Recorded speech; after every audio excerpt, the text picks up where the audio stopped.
Hi అండి, అందరికీ నమస్తే. మళ్ళీ వచ్చినా అంటే ఏదో ఒకటి ఉంటుంది కదా. మరి షాపింగ్ అయితే కంప్లీట్ చేసుకుని బయటకు వచ్చేసాం. అదిగోండి మా అక్క చేతిలో ఉంది కవర్. పట్టుకో, నాకు ఇచ్చేస్తున్నావా? వీళ్ళు సెలెక్ట్ చేసుకునేదాకా వాళ్ళ దగ్గర ఉంటుంది కవరు.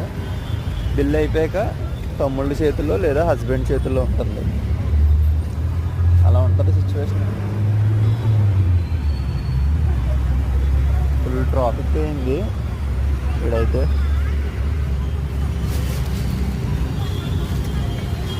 మహారాష్ట్ర రిజిస్ట్రేషన్.